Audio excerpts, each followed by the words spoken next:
So I made this small wooden sleigh for Christmas, and the best thing about it, I used no power tools. So I want to show you how I did it in this video. Starting off, I took the templates that I used many years ago and I shrunk them down. I shrunk them down all the way to 3.5 inches tall. This piece of wood that I'm using is a piece of wood you can buy directly from your hardware store, pre-cut. You don't have to work on this. But buy that board and then glue these templates to the board. These templates are available on my website for purchase, and you can simply print it out with using your printer and then cut on the line. And that is exactly what we're going to do. We're not going to use any power tools for this project. That's right, just hand tools. And so I am using a coping saw. I don't typically get to pull out my coping saw, and this was actually very relaxing to do and very fun. The wood that I'm using is actually poplar. It's a really durable wood, but it also doesn't have a whole lot of defects in it, such as knots and discoloring. It was a really good wood to deal with. You can do pine, but my caution with pine is that it can break very easily. Now, the template you see in this video is a little different than the one that is on my website. The one on my website has been altered a little bit just to make it a little easier for you to cut some of these really tight points. And don't worry about getting super tight on these points. That will be fixed when it comes to sanding.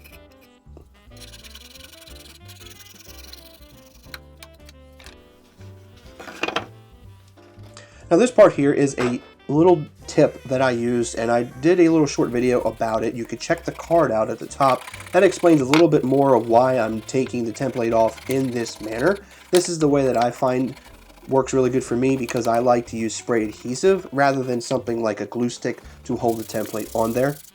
And then everybody's favorite part, sand.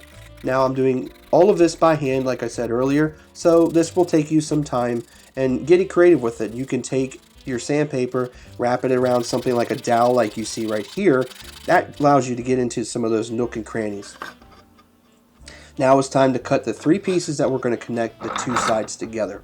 You can change this. These three pieces, the dimensions are on the templates. They're also listed down in the description of this video. You can choose to take just a single board to connect them together, just to give you the look of it, but I wanted to get it to a point where you could actually put something inside of the sleigh.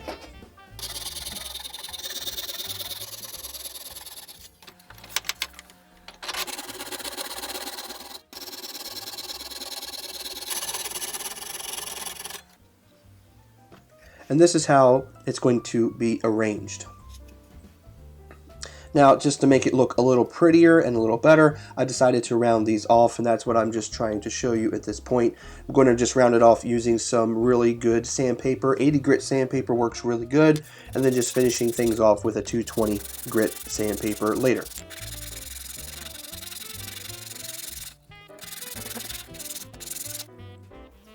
And now moving on to the next part, which is gluing all of this together.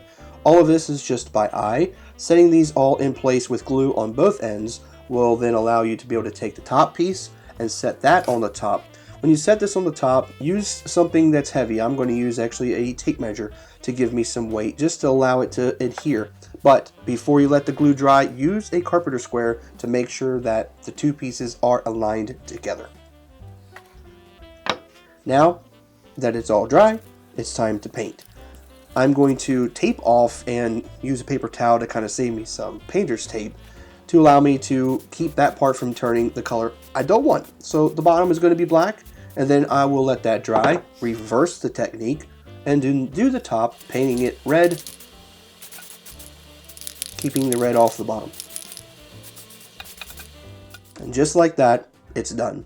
Now I ended up giving this to my 6-year-old daughter, and she's using it for her Barbies. So you can make this for your children. You can make this as a decorative piece.